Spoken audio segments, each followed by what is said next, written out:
34쪽 두 번째 단락 6절을 보시면 되겠죠?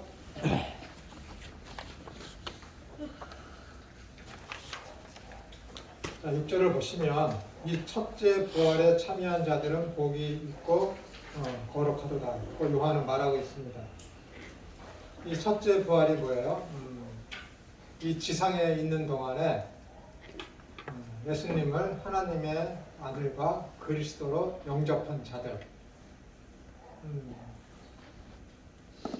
그동안 이제 사람들이 부활에 대해서 육적인 부활과 그다음에 이제 그들이 또 이 땅에 지상에 내려와서 주님이 재림하실 때 또 부활하는 이렇게 이제 모두가 다 가시적인 그런 부활로만 사람들이 생각하고 있었지만은 성경을 연구하면서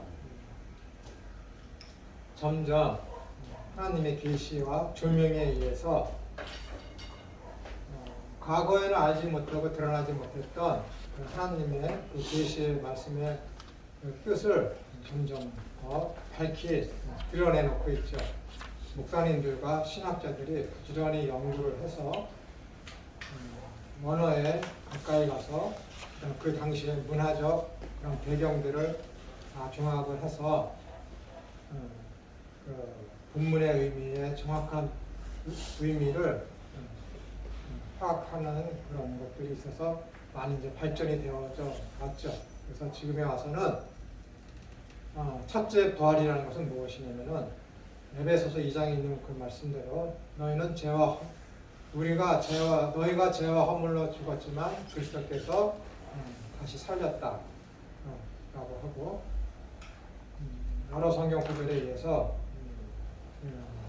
첫째 부활이라는 것은 가시적이지 않은 영적인 부활, 즉 죄와 허물로 죽었던 우리가 성령을 받고 죄를 회개하고 그러므로 말미암아 내가 예수님을 하나님의 아들과 주님으로 고백함으로 말미암아 죽었던 영혼이 다시 살아나게 됨을 가지고 첫째 부활이다 라고 이제 사람들이 알게 되고 이해하게 되고 전하게 되었죠.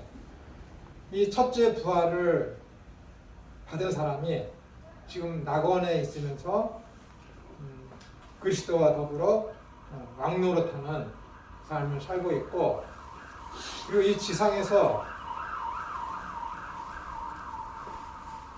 그리스도를 믿음으로 말미암아 죄와 허물에서 죽었던 우리가 살아났죠. 부활이죠. 이 사람들이 여기서 왕 같은 제사장으로서의 삶을 지금 살아가고 있죠. 그런데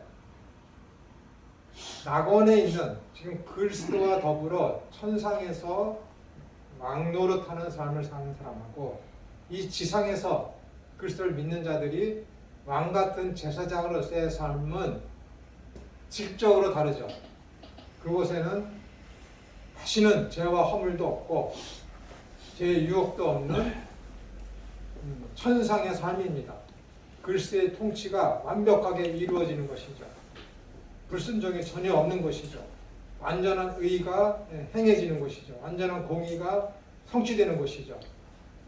여기에 있는 왕같은 제사장으로서의 삶을 사는 이 땅에서의 구원받은 성도들은 그 천상에서의 첫째 부활에 참여해서 그리스도와 더불어 왕노릇하는 자들의 삶을 동경하고 사모하면서 소망하면서 기쁨과 감사와 충족 가운데서 이 땅에서 삶을 살아가는 것이죠.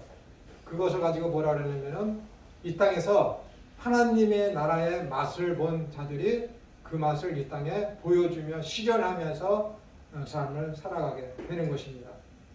그래서 하나님을 믿는 자라면 그는 첫째 부활에 참여한 자가 되었다라고 우리가 이야기할 수가 있는 것입니다.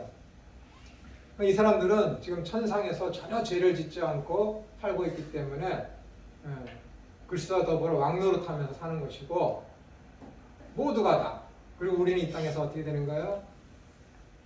바로와 야곱과의 그 관계에서 세상의 것들을 동경하지 아니하고 그런 것들에 굴복되지 아니하고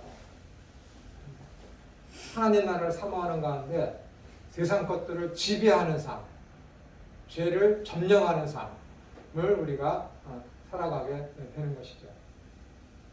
그래야만 합니다. 6절을 보시면 이 첫째 부활에 참여하는 자들은 복이 있고 거룩하다고 요한은 말하고 있습니다. 이 복받은 상태에 대한 이유가 본 9절에 제시되어 있습니다. 둘째 사망이 그들을 다스리는 권세가, 둘째 사망은 뭐예요?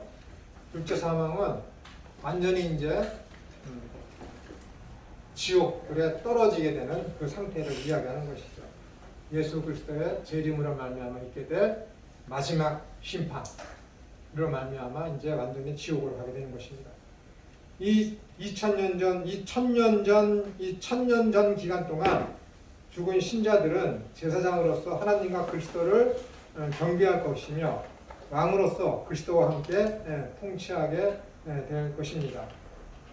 그때 그러니까 첫째 부활을 통하여 그리스도와 함께 왕노릇하는 때에 그들은 새 땅에서 영화롭게 된 육체를 입고 죄가 없는 완전한 상태 속에서 영원토록 하나님을 경배하며 섬기게 될 것입니다. 이것이 뭐예요? 그리스도의 재림으로 말미암아 죽어서 천국에 가 있는 그 첫째 부활에 참여해서 그리스도와 더불어 왕노릇하는 사람은 주님께서 재림하실 때에 이 땅에서 새로운 육체를 입고 삶을 살아가게 된다라는 것이며, 이 땅에서 첫째 부활에 참여해서 즉 예수님을 영접하고 구원받은 사람은 부활 몸체를 입어서 그들과 똑같은 삶을 이제 이 땅에서 새로운 땅에서 새하늘과 새 땅에서 그 삶을 살아가게 되는 것이죠. 이것이 우리에게 기쁨이 되고 소망이 되고 이것으로 말미암아 우리가 만족한 삶을 살게 되는 것이죠. 제가 하바국의 3장에 있는 오직 의인은 믿음으로 말미암아 산다. 나는 여호와로 인하여 즐거워하리라.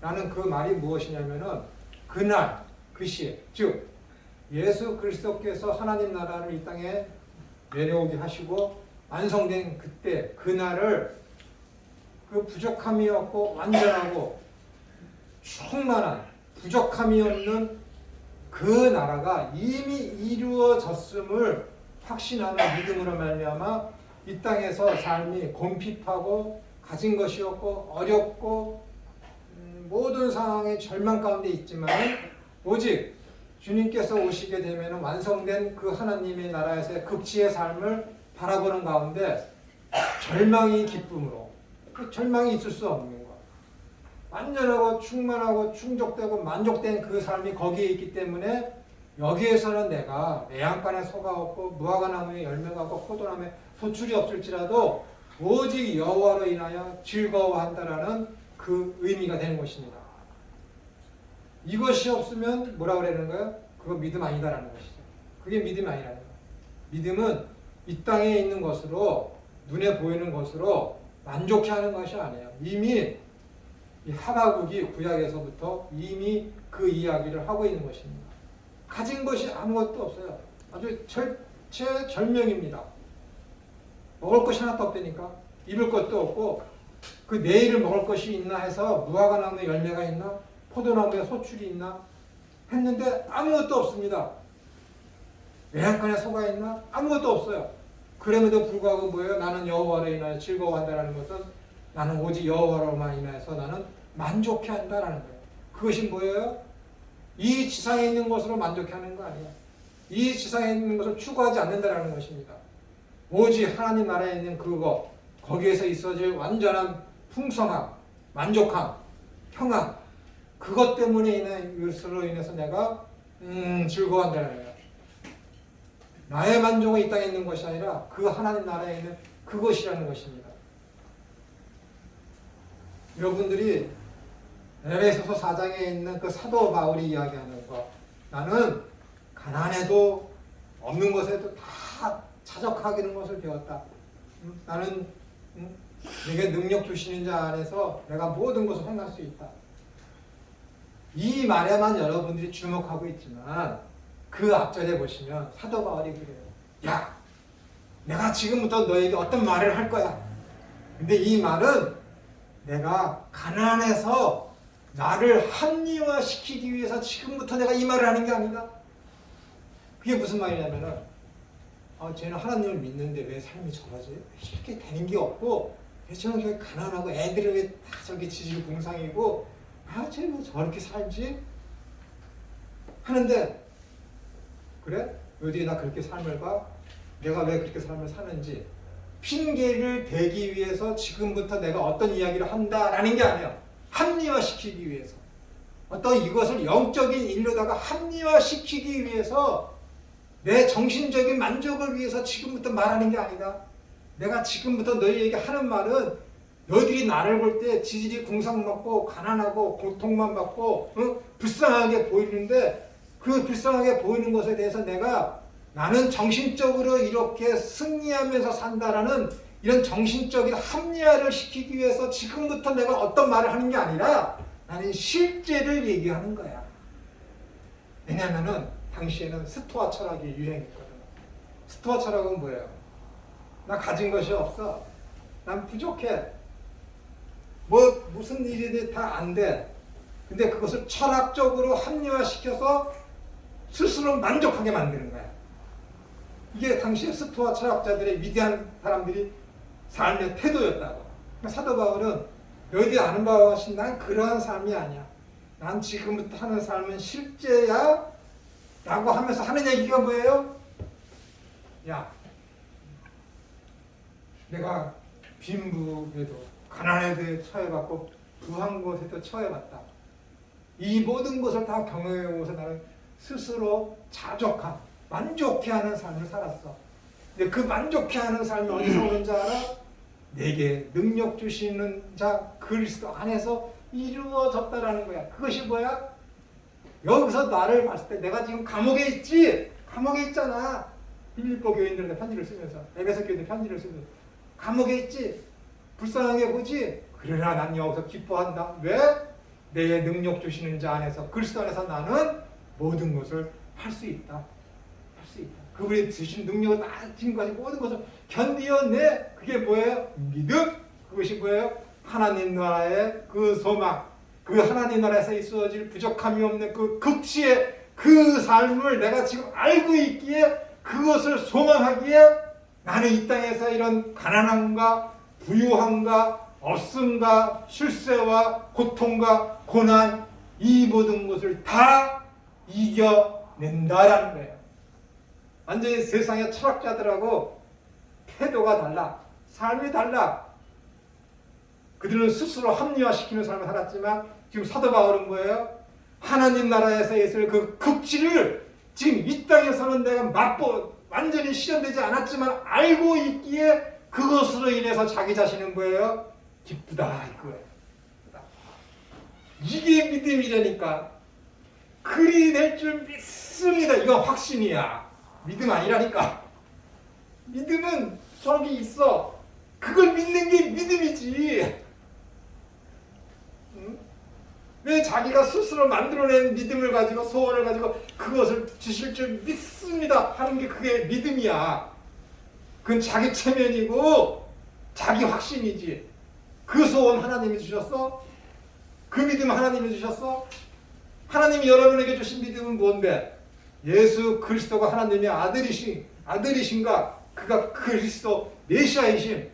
그리고 그가 상 주실 일, 하나님의 나라. 그거밖에 없다니까. 그걸 믿는 게 믿음이야. 그 믿음으로 말미암아 모든 것을 다 물리치는 거지. 가난도 물리치고 부유함에도 유혹되지 않는 삶. 이게 이기는 거야. 이게. 여러분 영적 전쟁 한 거야. 영적 전쟁. 아까도 내가 조금은 말씀드렸지만 영적 전쟁이란 내 몸 밖에서 일어나는 게 아니니까 내 안에서 일어나. 사도 바울이 7장에서 그러잖아. 오라 나는 공부한 자로다. 그 앞전에 뭐라 그랬어? 나는 성령의 소유가 좋은 일을 하고 좋은 생각을 하고 좋은 말을 하려고 그러는데 또 다른 것이 내 속에서 나를 톡톡 건드려. 그러니까 어떻게 돼? 꿈틀대면서 싸워. 성령의 소유과 육신의 소유가 어디서 싸워? 내 몸 밖에서 싸워? 누가 나한테 속을 건드리려 침투해서 와.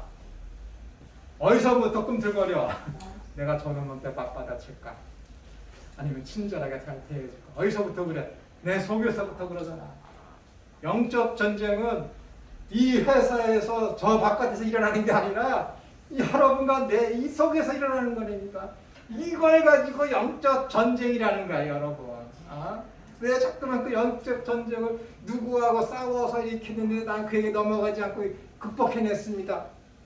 그건 겉으로 드러나는 하나의 그냥 결과물이지. 결과물. 진짜 전투는 내 속에서 일어나는 거야. 사도 바울이 그걸 입증하고 있잖아요. 그걸 가지고 영적 전쟁이라고 그러는 거야. 그걸 이겨낼 힘이 뭐야? 믿음이라니까요, 여러분. 믿음이야. 그래서 이 땅에서는 완성된 그 하나님 나라에서의 그 극치의 삶을 맛을 보고 실현해내는, 맛을 봤으면 그 맛을 어떻게 돼요? 세상 사람들한테 맛을 보여줘야지. 맛을 보여줘야지. 만달란트의 어떤 빚을 탕감받았으면 이 땅에서 어떻게 돼요? 백배내리온 빚진 자를 용서해주고 탕감해줘야지. 왜 그 나라의 맛을 봤는데 이 땅에서 실현을 하네? 가짜지, 가짜. 은혜를 모르면 안 돼. 은혜. 하나님께서 만달란트의 그런 조단위와 같이 비유되는 우리 어떤 그 첫 번째 그 죄, 하나님 나라를 지향하지 않고 세상을 지향하려는 그 죄의 속성을 하나님께서 너희들 그 속성이 있지만 내가 그것을 보지 않겠다라고 선언해서 우리를 의롭다 칭하셨는데 그 은혜를 모르고 어떻게 되는 거야? 종교성에 의해서, 율법에 의해서, 하나님이 두려워서 교회 충성 봉사 열심히 한다고? 심각한 거지. 심각한 거지. 그런 것을 성도들한테 유발시켜서 너 교회 이렇게 안 하면 하나님이 벌 주신다. 사꾼이지. 사꾼이지. 그거는 그렇게 이야기하면 그 목사도 은혜를 몰라서 하는 거야. 은혜를 모르니까 은혜를 못 전하지. 그분이 진짜 만달란트를 빚을 탕감받았다는 걸 은혜를 깨달았어 봐. 그따위로 설교하겠어? 그따위로 협박하면서 교회에 충성부사 헌신 헌물하라고 그러겠어? 모르니까 그러는 거야. 모르니까. 율법주의자이며 문자주의자이며 그런 자들이지. 하나님의 일을 망령되어 있는 거지. 하나님을 보여? 하나님의 자리에서 끄집어서 자기가 그 자리에 앉아 있는 거지. 나를 다른 신으로 만들지 말라고 했어. 하나님. 나를 다른 신으로 만들지 말라. 내가 너희들 인간들 나 너희들 존경하지 않아. 나 너희들 좋아하지 않아. 나 너희들 신뢰하지 않아. 신뢰하지 않는다니까. 그런 놈들이 할 게 뻔하지. 하나님을 우상과 같이 똑같이 만들어 버리는 거지. 응? 하나님을 자리에 끄집어내서 이것이 하나님이다라고 소우상 만든 것을 가지고 갖다 여호와 하나님 자리에 넣지. 이것이 우리를 출애굽시킨 여호와 하나님이시다라고 하는 것이지. 형상을 만들어서. 하나님 딱 내려왔던 첫 번째 짓는 죄가 야 나를 다른 신으로 만들지 말랬는데 나를 다른 신으로 이미 만들어 놓고 있다니까. 우상으로 소새끼로 만들어 놓고 있다니까. 하나님이 이 모양인데 사람들이 자기가 원하는 대로 하나님을 바꾸놓고 그것을 하나님으로 섬기고 있다니까. 하나님이 그걸 예배를 받아줘?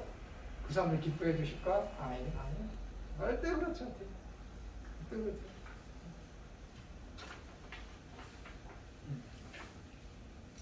성경 있는 대로 하나님을 믿어야 돼요. 하나님을 믿어야 돼요.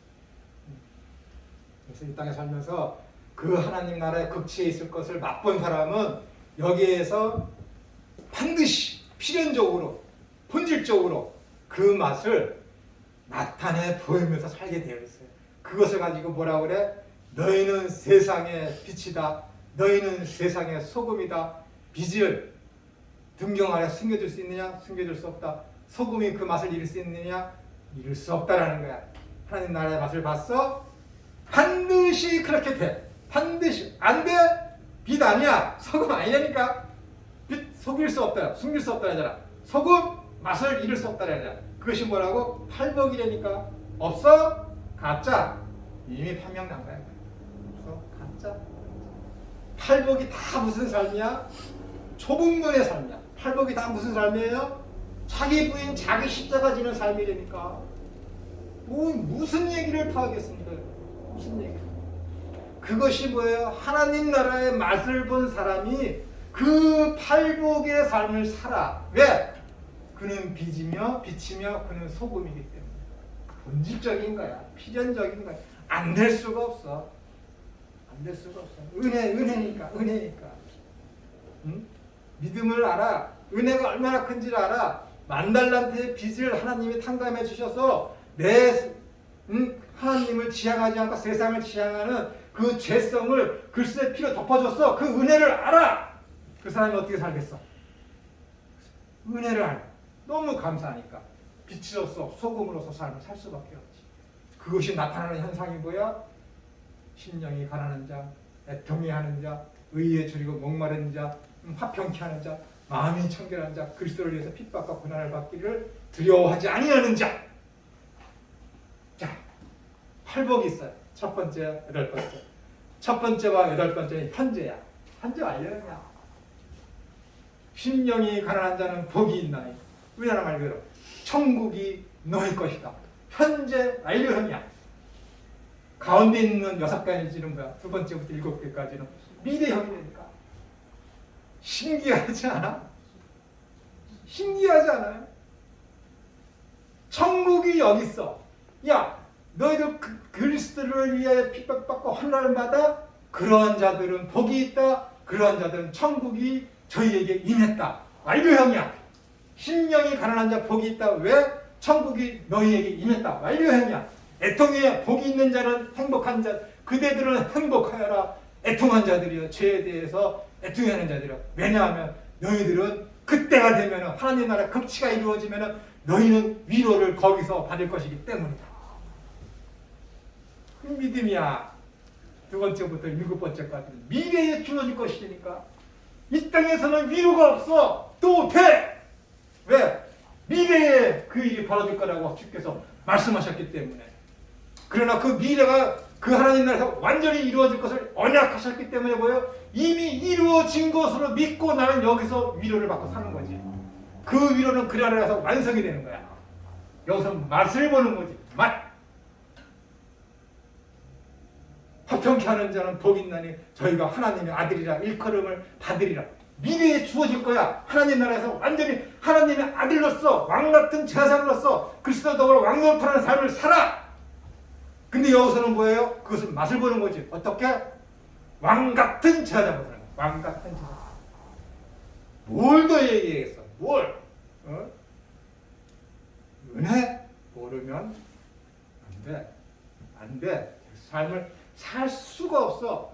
만달란트 빚진 거 그 이해 못해? 여러분 하나님으로부터 죄 용서 받은 거, 죄 가려진 거, 그것을 은혜를 몰라? 그것을 만달란트 빚을 탕감받은 것을 이해가 안 돼? 그것이 은혜로 다가오지 않아? 돌이켜봐야 돼.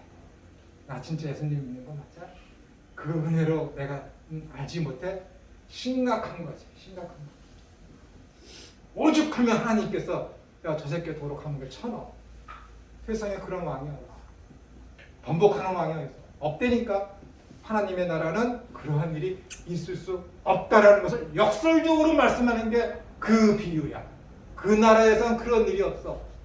그 나라에서 만달란트 빚진 자가 있어. 그 은혜를 깨달았어. 100배나 빚진 자 있어. 반드시 용서하게 된다. 그게 하나님 나라야. 너 그 맛을 봤어? 반드시 그 맛을 저에게 너는 보여줘야 돼. 반드시. 그게 하나님의 나라야. 복음서에 있는 모든 비유의 말씀 하나님 나라에 관한 비유예요. 절대적으로. 사람이 주인이 되는 비유는 하나도 없어. 새벽 일찍 나온 사람의 마음을 헤아리거나 뭐 중간에 그 사람이 나오는데 그 사람의 마음을 헤아리는 이상한 주석서들 많이 있어. 설교 잘한다는 사람, 로이드 존스나 수많은 사람들이 있어. 개뿔 같은 소리야. 거기서는 주권적으로 하나님께서 용서하고 그 은혜를 갚지 않는 그런 일들 있을 수 없음을 선포하시는 하나님의 주권적인 그것이 주인이야. 하나님의 나라에서는 그런 일이 있을 수 없다. 하나님의 나라에서 이런 일이 있을 수밖에 없다. 라는 것을 얘기하는 게 모든 비유의 핵심이며 유일한 거예요. 왜? 주께서 마가복음 4장과 마태복음 13장에서 천국 복음의 그 비유를 말씀하면서 씨 뿌리는 비유를 얘기하시면서 하나님 나라에 대해서는 비유가 아니면 말씀하지 아니하셨다. 선포했거든. 모든 비유는 그래서 천국에 관한 비유야. 하나님 나라에 대한 비유라니까. 사람에 대한 비유가 아니야. 이 땅에서 있을 그 비유가 아니야. 모든 비유에서 핵심은 하나님 나라야. 모든 비유의 핵심은 하나님이셔. 그러니까 우리가 알고 있는 탕자의 비유도 제목이 잘못된 거야. 자비로우신 하나님의 비유야. 비유가 그렇다니까. 그건 주인공이 첫째 아들이나 둘째 아들이 아니야. 기다리시는 자비하신 하나님. 자기를 버리고 나가버린 그 자식을 기다리신 그 자비로우신 그 하나님. 인내하시는 그 하나님이 주인공이야. 하나님의 나라는 그것 다 그렇다. 그 얘기를 하는 거야. 모든 비유가 다. 근데 거기서 뭐 이상하게 뭐 사람을 주인공으로 한다? 그건 적그들과 들을 필요도 없는 거야. 그건 들을 필요도 없는 거야. 제가요 공간복음만 7년 강의한 사람입니다. 신학성경은 강의 안 한 곳이 없어요. 안 한 곳이 없어요. 그러니까는 너 하나님 나라 알아? 죄 용서 받았어? 그 은혜 알겠네. 보여줘요. 말할 필요가 없는 거야. 보여줘요. 자, 오늘 노를 냈어? 하루 해를 넘기지 마.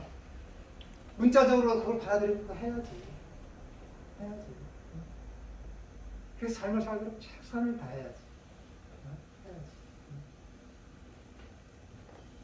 빛이 되어라, 소금이 되어라가 아니야. 넌 빛이다. 넌 소금이다야. 뭐라고요? 직설법. 성경에는 언어에는 태가 있어요. 태라는 것은 명령법, 뭐 직설법, 가정법, 뭐 그런 것들. 근데 성경에서 가장 무서운 거는 사람들이 하나님의 명령으로 알고 있어. 그러나 명령은 사람이 하나님 명령했어. 안 할 수도 있고 해할 수도 있어. 안 한다고 해서 지옥 가지 않아. 안 한다고 해서 지옥 가지 않는다니까. 너 이웃을 사랑해라. 사랑하기 싫은데요. 그래? 너 지옥 가. 아니야. 지옥 안 가. 또 이웃 미워하는 사람 얼마나 많았는데. 옛날에 층간소음 때문에 그 김범길이라는 사람 내가 말씀드렸죠.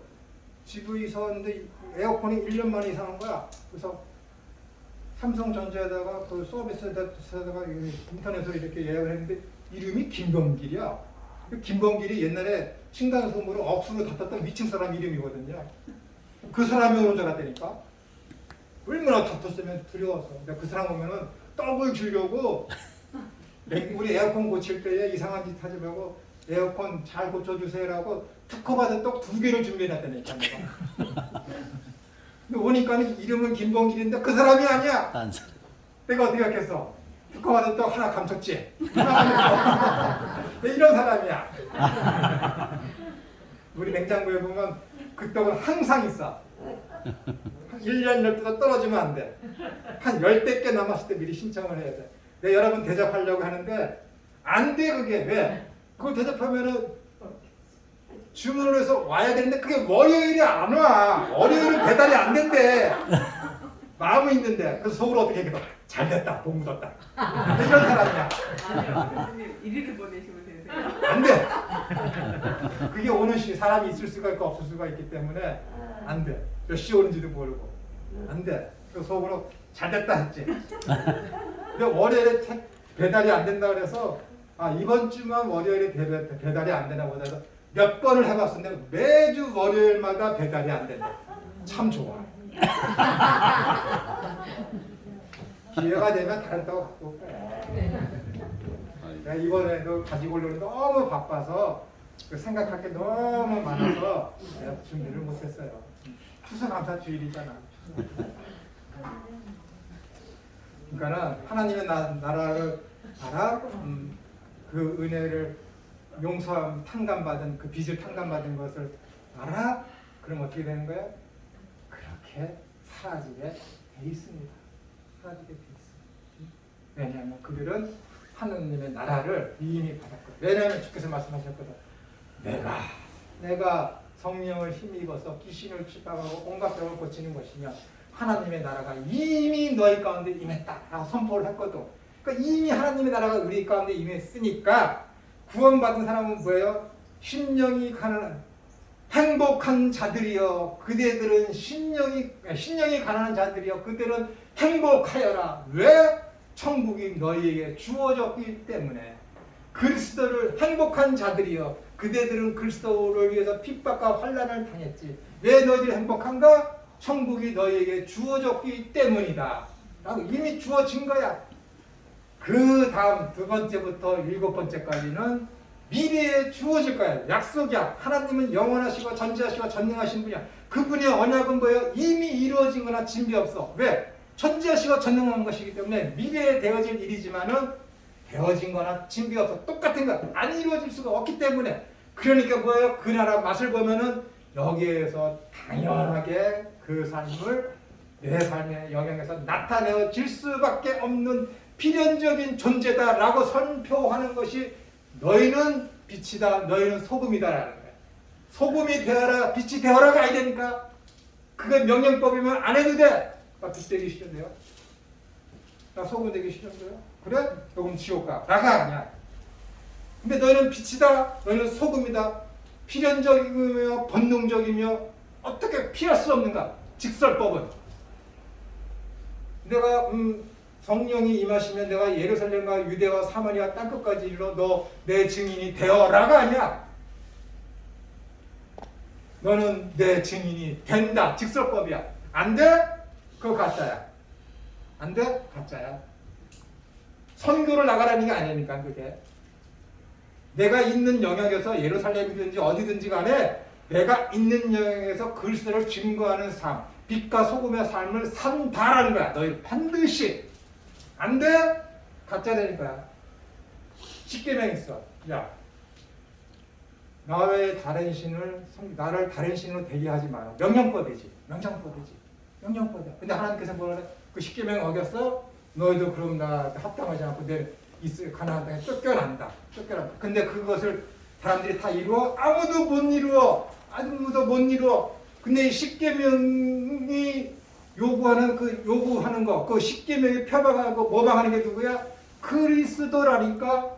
결국은 이 십계명이 통해서 바라봐야 되는 게 그리스도이기 때문에 그 십계명이 명령법으로 주어졌지만은 결국에 가서는 그것이 그리스도를 표방하는 것이기 때문에 그리스도를 안 믿어? 너희들 내 땅에서 추방된다. 거기로 가는 거야. 거기로 가는 거니까. 행하면 구원받는다. 라가 아니니까 여러분. 그러면은 부자 청년이 찾아왔지. 선한 사마리아 비유를 했지. 너도 이와 같이 행하라. 그럼 그와 같이 행하면 걔가 천국 갈 수 있을까? 역설이라니까. 또 그거 해? 해봐. 네 맘대로 해봐. 해? 못해. 그러니까 근심하면서 간 거야. 근심하면서. 안 되는 걸 자기도 알고. 그래서 그걸 한다. 여기 지금 진리이시며 생명이시며 길 대신 예수 그리스도가 여기 계셔. 그분이 말씀에 안 들어. 못 알아본다니까. 나 당신 선생인 거 랍비인 거 알아. 주님이라고 해. 하나님의 아들이시라고 이야기를 해. 믿는 거야? 안 믿는다니까. 주둥아리로만 깜빡깜빡 하는다니까. 말과 혀로만 하는 거라니까. 믿음 아니라니까. 머리로만 알고 있는 것이지. 머리로. 하나님의 나라를 봤어. 맛을 봤어. 야, 하나님의 나라, 진짜 하나님께서 나를 만달랑 부여해야 되는 그런 은혜를 나한테 베풀어 주셨네. 체험을 했어. 그럼 어떻게 해야 돼? 믿음이라는 것은 뭐라서? 체험과 인식, 인지와 확신이라 했어. 거기까지 가는 거야. 거기까지. 믿음은 거기까지 안 가? 그 가짜라니까. 체험한 척 하는 거죠. 그러니까 인지가 안 돼. 알고 싶은데 수박은 이렇게 줄이 있지. 까만 줄하고 청색 줄이 있지. 안에는 뭐가 있는지 모르는 거야. 맛을 안 본 거야.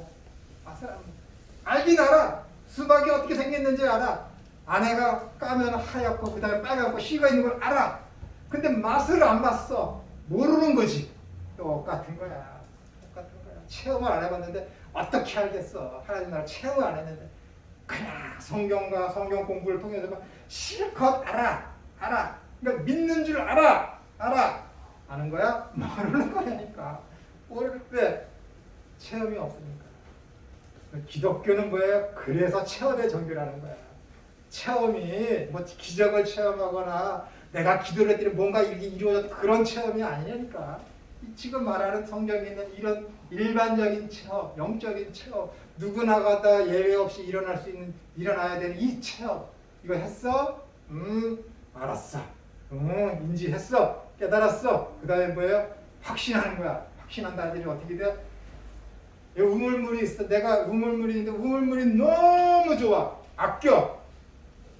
숨 꼭꼭 숨겨놓고 뚜껑 덮어놓고 나만 마셔. 우물물 어떻게 돼? 썩어서 없어져. 우물을 더 활기차게 우물 많이 나오게 하려면 어떻게 돼? 사람들 초청해서 불에다 두고 퍼서 먹으라고 그래야 우물물이 계속 새로운 물이 넘치고 해서 그 우물이 생명력이 계속 보존되는 것과 마찬가지로 너 구원받았어? 그 은혜 깨달았어? 증거해야지. 그러니까는 너 성령 받았어? 너 그러면 예루살렘과 유대와 사마리아 땅끝까지 이런 내 증인이 된다? 라고 그래요. 된다? 안 될 수가 없어. 빛과 소금인데 어떻게 안 돼? 어떻게 숨겨? 어떻게 맛을 잃을 수가 있어? 안 된다니까요, 여러분. 그래서 성경에서는 명령법은 안 해도 돼. 하면 좋지. 하면 좋지. 그리스도인으로서 더 삶을 빛나게 하니까. 근데 직설법을 안 해? 그건 가짜야. 증인된다? 안 돼? 안 해? 가짜야. 너 빛이다, 소금이다. 그게 안 돼? 그거 가짜야. 왜? 직설법이기 때문에. 주 예수를 믿으라. 그리하면 너와 내 집이 구원을 얻는다. 직설법이야. 안 믿어? 지옥 가. 지옥 가는 거야. 지옥 가. 직설법이 그렇게 무서운 거야. 진리는 명령이 아니야. 그냥 선포야. 주 예수를 믿으라. 그리하면 너와 내 집이 구원을 얻는다. 얼마나 멋있어. 직설법이라니까. 직설법. 믿어야 구원을 얻는 거야. 안 믿어? 지옥이야. 그냥 건 볼 것도 없어. 지옥이야. 예수님 믿어? 그래? 그럼 하나님의 나라의 맛을 내면서 살아야지. 그게 직설법. 그 다음 그때 그들은 새 땅에서 영화롭게 된 육체를 입고 죄가 없는 완전한 상태 속에서 영원토록 하나님을 경배하며 섬기게 될 것입니다. 그러나 이 땅에 있는서 왕노릇하는 사람들은 어떻게 되는가? 그렇게 된 것을 맛만 보면 맛을 증거하면서 삶을 사는 것이죠. 이것이 지금까지 설명된 거 요한계시록 20장 6절 6절에 대한 무철론적인 해석입니다. 이 구절은 그리스도께서 유대인의 왕국을 지상적으로 다스리게 될 것이라고 전혀 말하고 있지 않습니다. 오히려 죽은 신자들의 영혼들이 그들의 죽음과 그리스도 재림 사이 동안 하늘에서 그리스도와 더불어 왕노릇하며 통치하고 있는 것을 묘사하고 있습니다. 이 구절은 사탄이 복음의 전파를 막을 수 없도록 이 현 세대 기간적인 결박되어 있는 것을 묘사하고 있는 것입니다. 이상은 점진적 평원법에 의한 계시록 20장에 등장하는 천년 왕국에 대한 입장입니다. 이러한 연구 방법이 아니더라도 성경 전체의 흐름을 통해서 보더라도 무천년설의 주장이 더 성경적임을 알 수 있습니다. 개혁주의자들의 주장대로 성경은 성경으로 해석하여야 함이 옳습니다. 본인은 무천년설이 왜 성경이 지지하는 입장인지를 아래에 자세히 설명하겠습니다. 그러니까 무천년설이라고 다시 말씀드리지만 현천년설의 옛 용어가 무천년설입니다.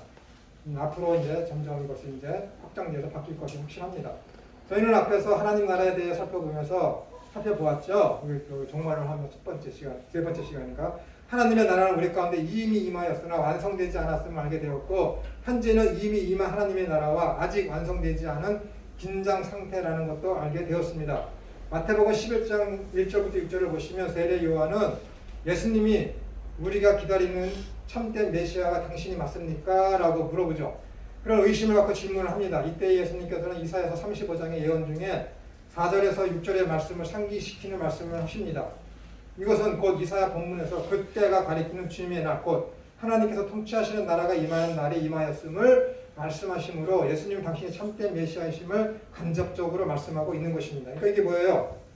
이사야 35장 거기에 보시면은 그때가 되면은 뭐예요? 눈먼 자가 눈을 뜨게 되고 앉은 뱅이가 서게 되고 듣지 못하는 자가 듣게 되고 병든 자들이 낫게 되고 하는 그런 일들이 쭉 나오지 않습니까? 그때가 되니까 그리스도께서 오시게 되면 메시아가 오시게 되면 이런 어떤 영적인 그런 회복과 육적인 회복을 통해서 영적인 회복을 묘사하는 그런 말씀을 이사야서에서 말씀하고 있는 것이죠. 그리고 그 일이 신약시대 예수님께서 오심으로 말미암아 그 일이 실제로 발생하고 그것을 통해서 하나님의 나라가 임했음을 그리스도께서 선포하고 계시고 있죠. 그런데 과거 이스라엘 사람들은 이사야 35장의 이 말씀을 이것이 메시아에 오신다는 것을 알고 있었지만은 이런 식으로 오신다라고 상상도 못했어요. 그들이 생각하는 메시아는 그 이스라엘을 위한 메시아께서 오시면 이스라엘을 압제하는 모든 그런 열강의 세력에서 종교적, 문화적, 정치적 모든 면에서 해방시켜줄 다윗과 같은 자를 메시아로 그들은 알고 있었어요. 그들의 그 메시아 사상은 어디에서 온 거라고요? 사무엘하 7장에 있는 나단의 신탁을 통해서 그들이 아주 거기에 맹신하게 된 것이죠. 그리고 이 다니엘서 7장에 있는 인자 같은 이라고 했죠. 인자 같은 이. 그러니까 사람의 아들 같은 자가 나타나서 지상의 모든 어떤 사계, 네 개에 대한 그 제국들을 상징하는 것을 다 파괴해서 이 땅에 평화를 임하게 하시는 그런 어떤 다니엘서에 나타나는 다니엘 7장에 있는 그 환상을 통해서 야, 우리에게 임하시는 그 메시아는 열국을 멸하시고 우리 이스라엘을 세상에 으뜸으로 세워주실 그런 분이시로구나 라는 그런 쪽으로만 메시아의 사상을 갖고 있었습니다. 누구도 예외 없이 세례 요한도 그 예수님을 쫓는 그런 수많은 제자들도 다 그 생각을 가지고 있었던 것이죠. 그래서 예수님께서 부활하신 다음에 그들을 예루살렘에서 만났을 때에 제자들이 옆에 앉아서 뭐라 그러는 거예요? 이스라엘을 회복하심이 이때니까 그때까지 그렇게 그 잘못된 메시아의 사상을 물고 늘어졌던 것입니다. 이와 마찬가지로 지금 세례 요한도 예수님에게 오실 거기가 당신이 오니까 우리가 다른 이를 메시아로 기다려야 할까 할 때 예수님께서 이사야서 35장에 있는 이 말씀을 빌어서 내가 참된 메시아다라고 선포하고 있는 거예요. 이스라엘 사람들은 예수님이 오시면 이스라엘 구원하시기 위해서 우리를 압제하고 있는 로마를 지금 처단하고 이스라엘을 회복해야 되는데 라고 했는데 예수님께서 오셔서 지금 하시는 게 뭐예요? 가난한 자들하고 함께 지내며 술 먹고 먹기를 탐하는 자라는 소리까지 들을 정도로 그렇게 먹고 마시고 그리고 병든 자들을 고쳐주시고 그런 일만 하고 계시면서 이스라엘을 위한 독립운동을 하는 거는 절대 안 하고 계시거든. 그러니까 세례 요한이 의문을 갖고 지금 묻는 것이죠. 그러니까 예수님께서 다른 것이 아니라 이사야서 35장의 이 말씀을 가지고 야, 내가 그 사람 맞다. 그러면 하시는 말씀 나로 인하여 힐족치 않는 자는 복이 있도다. 왜? 재밌어. 모든 사람은 자기들이 고대하는 메시아가 거기 설명 안 했네. 그래서 다 들리죠?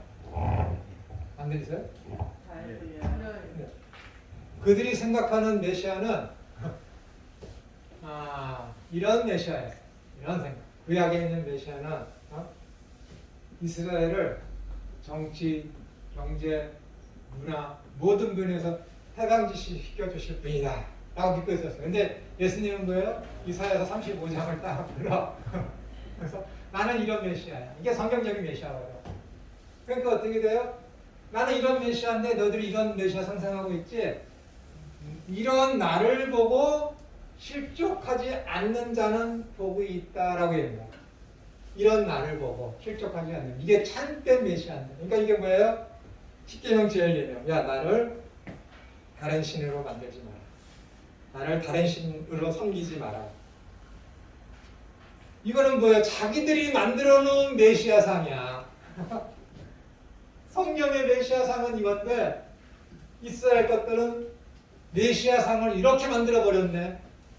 하나님은 이런 모양으로 계신데 이런 성품과 이런 속성과 이러한 일을 하시는 분인데 이스라엘 백성들은 하나님을 이런 분으로 만들어 버린 거야. 이 모양을 이 모양으로 알고 있는 거야. 이게 뭐예요? 자기들이 하나님을 바꿔버렸어. 그리고 그것이 참된 신이라고 믿고 있는 것이지. 세례 요한도 제자들도 이스라엘 모든 사람들이 메시아는 이런 분인데 이런 분으로 알고 있는 거야. 이런 분으로 바꿔봐서 역사가 흐르면서 1000년 이상을 고통과 고난 속에 700년 이상을 고통과 고난 속에 살고 있으니까 어떻게 된 거야? 이렇게 변하게 되는 것이지. 제발 우리 민족을 이 고통과 고난 속에서 이루어 주소서. 그런 분이 우리의 메시아이십니다라고 하면서 메시아 사상이 여기에서 이렇게 변한 것이지. 예수님께서 오셔서 아니야. 메시아는 하나님께서 말씀하시는 메시아는 이런 메시아다. 요것은 영적으로다가 모형론적으로다가 주신 하나님의 말씀이시다. 요것이 모형하는 것이 이거야. 이 안에 있는 자가 바로 나다라고 얘기하는 것이지. 그래서 나를 보고서 너 이 생각하고 있지? 나를 보고서 실족하지 마. 나를 인하여서 실족하지 않는 자는 복이 있다라고 얘기하는 거야. 세례 요한 실족했지? 베드로 실족했지? 바울 실족했지? 모든 이스라엘이 다 실족했어요. 다 넘어졌다니까. 네가 무슨 메시아라는 거야. 딱 한 번 그들이 믿었지. 오병이어의 사건을 일으켰을 때 모든 놈들이 다 예수님을 잡아서 억지로 왕으로 삼으려고 그래서 왕으로. 예수님이 어떻게 돼? 한급히 그 자리를 떠났지. 어떻게 갔는지 몰라. 근데 밤중에 제자들은 배를 타고 가는데 배를 타고 바다 위를 예수님이 걸어오시지. 걸어오시잖아. 그게 뭐예요? 홍해 사건에 갈라져서 하는 물로 수장되고 가는 그런 모든 것들에 대해서 주께서 물을 다스리시는, 물이 상징하는 게 뭐야? 저주. 다시는 저주가 없음을 나타내기 위해서 무리를 걸으시는 거야. 그러니까 거기서 뭐라고 그래? 오병이의 사건을 요한복음 6장에서 뭐래? 참된 만다를 표현하는 거라 그러잖아.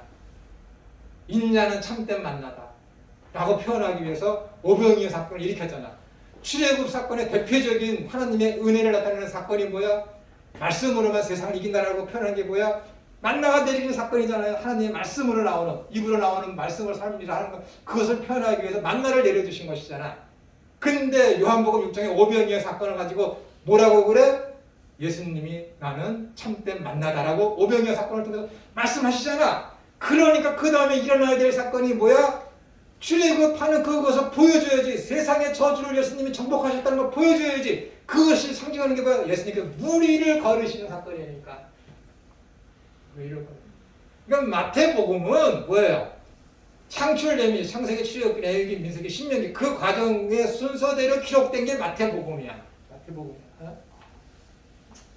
어쨌든 이렇게 예수님을 또 하나님을 자기들이 원하는 모양대로 바꿔버렸어요. 그러니까 예수님께서 나로 인하여 실족치 않는 자는 복이 있도다 라고 얘기하는 거예요. 뭐라 그래요? 인자, son of man, 인자. 그 인자를 사람들은 이야기를 해. 두 개로 분분해. 인자라는 그 용어에 대해서 어떤 사람들은 예수님께서 하나님의 그 형체를 버리시고 종의 하나님의 그 자리를 떠나 이 땅에 사람의 형상을 입어서 종의 형체로 이 땅에 오신 것을 표현하는 단어가 인자다라는 거야. 그래서 반드시 그분은 죽을 수밖에 없는 운명으로다가 죽어야 할 존재로다가 십자가를 져야 될 운명을 가지고 이 땅에 오신 분으로서 표현하기 위해서 인자라는 용어를 썼다라고 얘기를 해. 인자라는 용어를 썼다고 생각을 해. 그러나 저 생각은 그게 아니야. 여기서 인자라는 이 용어는 그냥 해서 툭 튀어나온 게 아니야. 다니엘서 7장에 있는 그 용어를 빌어서 예수님이 쓰신 것이거든. 다니엘서 7장에 있는 그 인자라는 것은 뭐예요? 하늘에서 뜨인들이 나타나서 인자 같은 이가 나타나서 이 땅에 있는 모든 신상을 다 파괴해버려.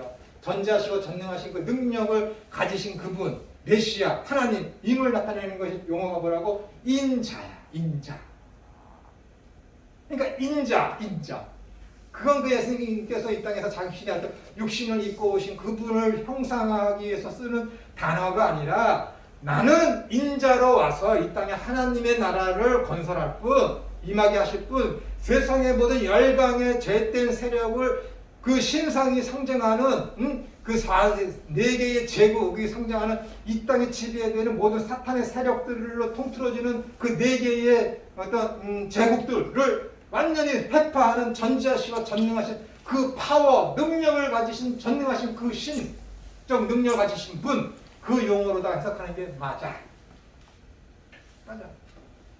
다른 분들은 어떻게 해석할지 모르지만 그러면 이것을 알고 싶으세요? 김세윤 씨가 쓴 인자라는 책이 있어요. 인자. 세계 인자에 대한 논문으로서 세계 최고의 논문이야. 김세윤 박사가 쓴 인자라는 책. 적으세요. 꼭 보세요. 두껍지 않습니다. 손바닥만한 책이에요. 아마 그게 한 30판 정도 나왔다. 30판. 나온 지는 한 30 몇 년 됐는데 거의 1년에 한 번씩 재판 나올걸요. 얼마나 그 책이 파워가 능력이 있는 책인데.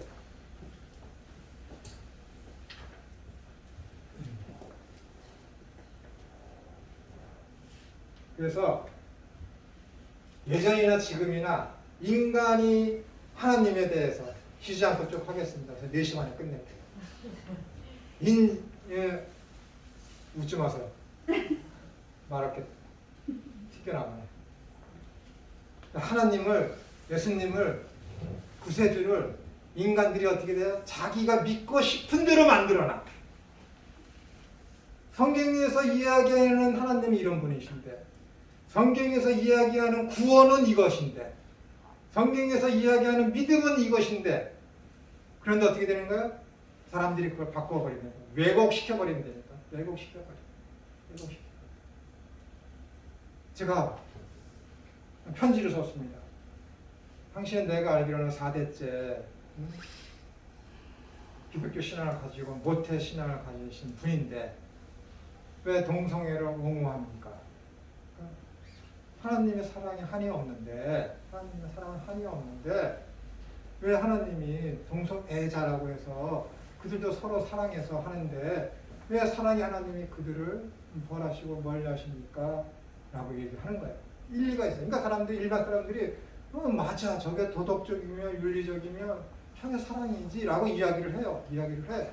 전혀 그 배경에서는 이해들이 안 되지. 그래서 그분의 자라나온 환경을 좀 이야기했어요. 좀 이야기를 했더니 그분이 그러더라고요. 자기 아버지는 굉장히 뭐라 그러지? 유교적인 집안 출신의 목회자였다라는 거예요.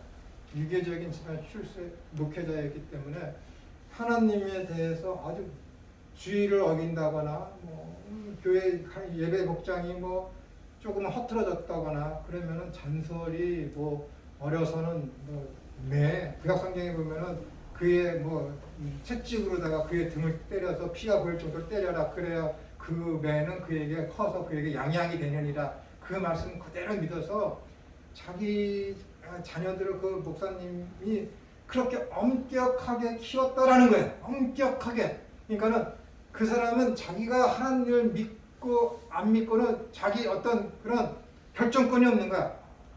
공포에 의해서 자기 어린 시절을 보냈다라는 거야. 아버지가 목회자였음에도 불구하고 안 하면은 하나님이 때리실 거야. 못 지키면 하나님이 나중에 나를 지옥 보내실 거야. 라는 그런 공포 속에서 하나님을 믿었는데 미국의 신학을 가서 이걸 접한 거야. 자유주의 신학이면 유니테리온 신학을 접해서 이 동성애에 대해서 눈을 떴다라는 거야. 여러분 얼마나 무섭습니까? 이 목사님은 하나님을 믿어. 교인들이나 자기 자녀들, 특히 자기 자녀들은 더욱더 교회에서 모범적으로 보이게 하기 위해서 행한 게 뭐예요? 공포조성이라니까. 공포조성이야. 자녀들을 위해서. 그런데다가 유교적인 그 사상이 아주 깊숙이 철학에 박혔으니까 성경을 보는 배경도 뭐예요? 유교적인 관점으로 성경을 보는 거야. 유교적인. 제 아버지도 이분이랑 근본적으로 다르지만 제 아버지도 사서, 삼경, 논어, 맹자 안 읽으신 게 없거든요. 안 읽으신 게 없어요. 굉장히 유교적이신 분이었어요. 제 아버지도. 그래서 설교하시다가도 논어 얘기하시고 그러셨거든. 왜냐면 비슷한 말씀들이 여러 구절 있으면 그걸 빗대어서 사자성어를 가지고 와서 말씀하신다거나 그렇게 하셨거든요. 근데 제 아버지는 자랑이 아니라 저한테 공부하라는 말 한 번도 하지 않았어요. 야, 너 왜 1등만 하냐? 너 왜 1등만 해? 2등 하고 싶으냐? 얼마나 1등 하고 싶으냐? 그러시니까. 문제도 몇 개 틀려봤어요. 그래도 2등이 안 돼. 또 1등 하라고 맞추라고 해도 2등이 안 돼. 잘난 척 하는 거야, 지금. 자랑을 독특하게 하신다. 아니, 예전에 휘문중학교 다녔는데 우리 옆에 진선여중이 있었거든요. 난 휘문중학교 나왔는데 말씀드렸지만은 그쪽 7명 공부 잘하는 애, 이쪽에서 학생 중에 마음에 드는 7명 대표가 나와서 7명이 미팅을 했어요. 미팅을 쭉 해서 선생님이 떠서 자리를 떠나는데 근데 내가 나를 소개할 시간이 왔어요. 근데 옆에 있는 애 공부 되게 잘해요. 그래서 이 아이가 공부 되게 잘합니다. 진짜 잘해요. 그래서 얼마나 잘하는데요. 거기 다 공부 잘하는 애들이 왔으니까. 얘 공부 잘하는데 얘가 정규에서 2등을 합니다. 내가 와 그래. 그래서 내가 저는요 얘보다 조금 더 잘합니다. 와. 내가 그랬거든요. 뻥쳐서 내가 그랬거든요. 얘보다 조금 더 잘합니다. 안 웃겨요? 이거 무슨 웃는 타임입니까? 네. 만약에 그래서 유교적인 그런 바탕하에서 성경을 연구하시고 가르치고 그것을 유교적인 바탕에서 교회에 엄격하게 적용하고 자녀들을 키운 결과가 이런 계물 목사를 만들어요. 공포 조성하에서 나오니까 하나님의 사랑이 무엇인지 늘 모르고. 그러니까 세상의 어떤 문화와 세상의 어떤 가치와 세상의 어떤 철학으로다가 성경을 보는 게 이 사람한테 답습된 거야. 아버지는 유교적인 문화에서 성경을 보고 이 자녀는 어떻게 된 거야? 세상의 일반 철학과 가치관에 의해서 성경을 보는 눈이 띄어진 것이지. 그러니까 어떻게 되는 거야? 성경을 내 마음대로 하나님을 내가 원하는 모양으로 만들어 놓는 거야. 자기가 만들어 놓은 신을 가지고 하나님이라고 믿어. 그러면 자기 자신을 가지고 뭐라 그래? 나도 기독교 개신교의 목사입니다. 나도 내 아버지가 목사였고 내가 4대째 모태신앙입니다. 그러니까 사람들이 모태신앙이야? 와 4대째야? 개신교 측의 목사야? 신빙성이 있네? 라고 하는 거지. 넘어가는 거야. 그리고 교회에서 이렇게 주장하니까는 목사님이 이렇게 얘기하는데 왜 동성애법이나 그런 성소수자 보호법이나 차별금지법에 대해서 왜 교회가 반대를 해? 하면 안 되지? 라고 나가요. 하면 안 되지? 라고. 목사님이 그렇게 주장을 하니까. 왜? 이 배경이 어디에서 온 거예요? 성경을 내 마음대로, 하나님을 내 마음대로. 성경을 해석하고 원리하는 것은 뭐예요? 성경은 성경으로 해석하는 거예요. 성경은 성경. 근데 성경을 해석하는데 그 사상이 뭐야? 철학이라니까, 철학. 내가 인터넷에 있는 돌아다니는 설교를 많이 듣거든요. 근데 정말 말 부드럽고 유하고 재밌게 하는 사람들 참 많이 있습니다. 근데 종종 가다 보면은 철학적으로 성경 제목을 붙이고 설교 제목을 붙이고 철학적으로 철학이 위에 있으면서 성경을 해석해서 설교하는 분들이 있어요. 아니거든. 세상에 있는 모든 학문은 과학이며 철학이며 윤리학이며 도덕경이며 모든 종교 상관없이 모든 지식들은 학문들은 성경을 어떻게 하면 잘 해석할까에 쓰이는 도구가 돼야 돼요. 도구. 성경 위에서 성경을 내다보면 그때 이미 성경은 뭐예요? 내가 만들어 놓은 신을 믿게 되는 거예요. 내가 만들어 놓은 그리스도를 알게 됩니다. 안 되는 거예요. 그런 거는 철학을 하게 됐다 그러면 사고의 능력을 키워서 성경을 해석하는 방법에 이용이 돼야 되지. 그 위에서 성경을 이렇게 철학적인 배경에서 성경을 본다? 그거는 기독교를 망치는 거예요. 그런 자들의 교회에 점점 많이 있습니다. 그래서 일산에 있는 어떤 그 젊은 목사는 그 사람도 아버지가 목사였고 그 사람도 목사인데 그 사람이 뭐라냐면은 이야기를 합니다. 교회에서 더 이상 예수팔이 하지 말라. 교회에서 기독교인데 기독교가 뭐 기독 영어로 그러니까 한문이라 기독이 영어로 뭐예요? 그리스도 크리스토스 그건데 그리스도를 가르치는 게 교회인데 교회에서 더 이상 예수팔이 하지 말래. 그게 말이 돼? 그게 무슨 기독교야? 그럼 기독교가 아니죠. 이름을 붙이면 안 되지. 그래서 목사 노릇을 한대. 일산에서 젊은 목사가. 사람 없나? 없어? 많아. 그럼 무슨 그 목사의 설교의 핵심은 뭡니까? 도덕과 윤리예요. 도덕관. 윤리적이며 어떤 현 기독교를 비판한다거나 교회가 교회를 비판해야 돼요. 교회가 그러나 진리 가운데서 해야지 세상의 철학적인 배경과 윤리적인 의식으로다가 교회는 이거 잘못했습니다 하면 안 되는 거예요. 철학과 윤리가 교회를 지배한다고? 교회 밖에 있는 사람들은 보기 좋지. 하나님 보시기에 그게 좋을까? 아니라니까. 거긴 구원이 없어요. 거긴 진리가 없다니까. 거긴 하나님이 없어요. 거긴 그리스도가 없어요. 아무것도 없어요. 성경이 없어요. 그냥 도덕경이나 세상의 윤리와 철학을 똑같이 그냥 이 교회에 와서 설교 시간에 그리스도 대신에 그 이야기를 하는 것 뿐입니다. 저는 이런 설교를 1992년부터 들어왔어요. 1992년부터. 그 처음에 접한 것은 미아리에 있는 대한 기독교 장로회. 대한 예수교 장로회가 있고 기독교 장로회가 있잖아요. 예수교 장로회는 보수이면서 정통이지만은 기독교 장로회는 급진적이에요. 급진적. 그들은 그냥 뭐예요? 굉장히 설교가 진보적이야. 진보적이라는 것은 뭐예요? 예수님의 어떤 그 예수님에 대한 어떤 그런 것을 가르친다기보다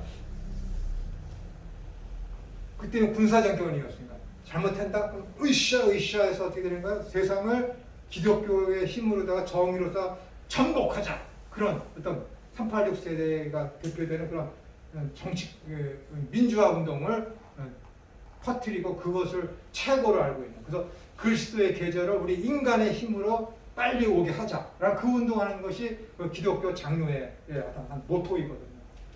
그러니까 거기에 뭐예요?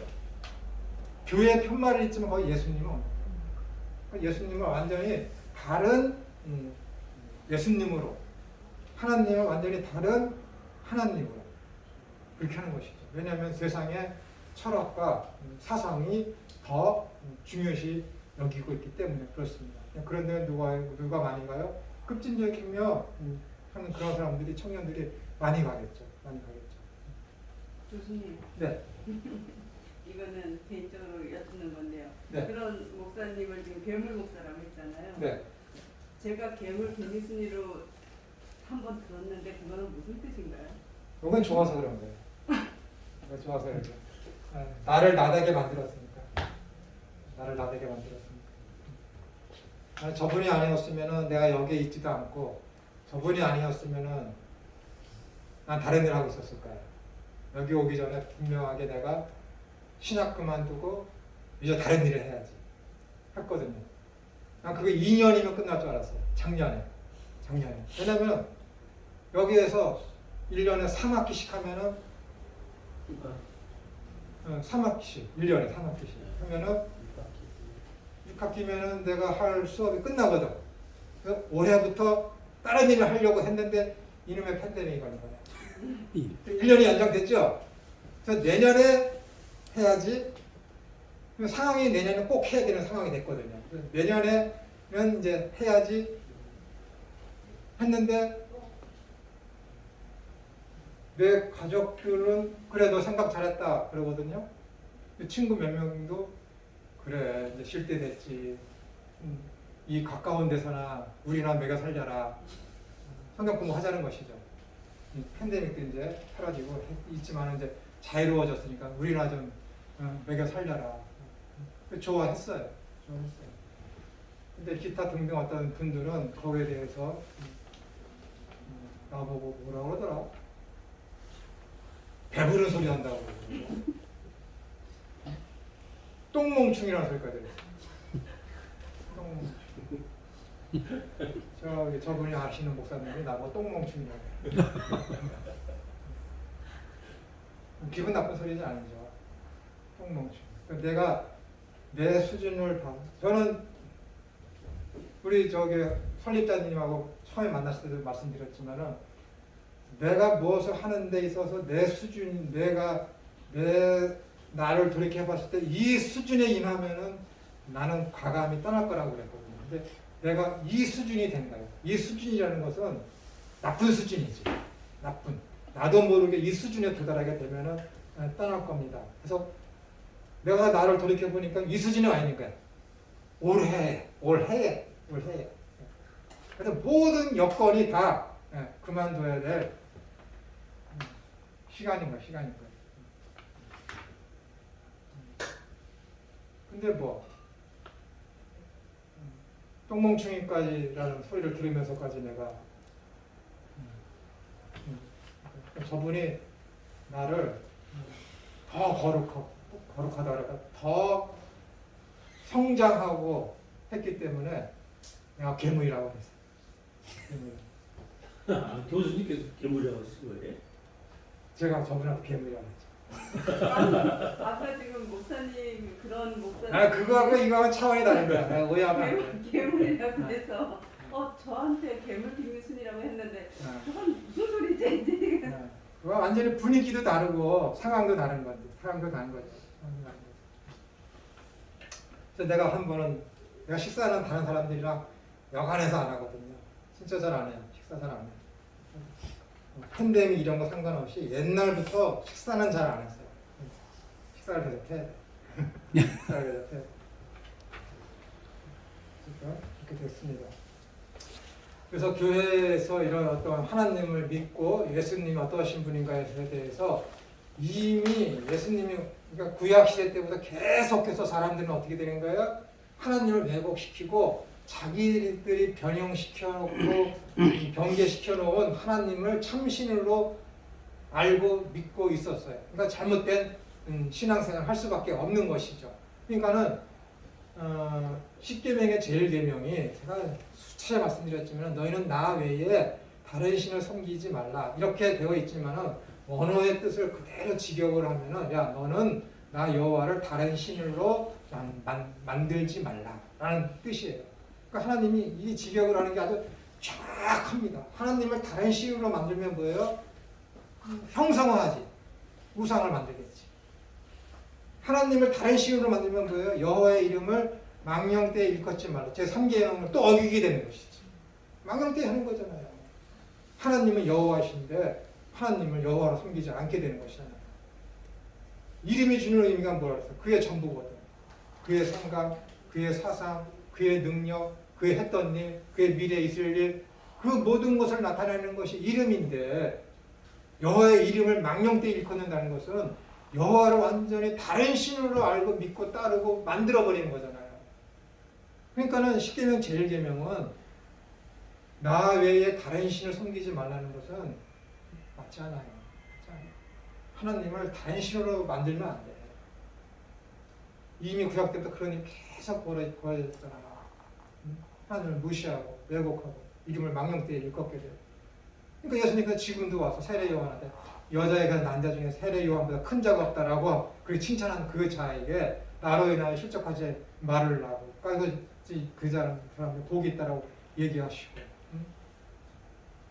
그러니까 사람들이 예수님을 하나님을 메시아에 대한 그 생각들을 너무 사람들이 자기들이 만들어 놓았어요. 만들어 놨다는 것은 성경에 있는 것을 왜곡시켜 놓았다라는 거, 잘못 알고 있었다라는 것이죠. 그러면서 그것이 참된 믿음인지 알고 있었어요. 그러니까 예수님께서 오셨을 때 진짜 얘기했을 때 예수님은 뭐라고 그래요?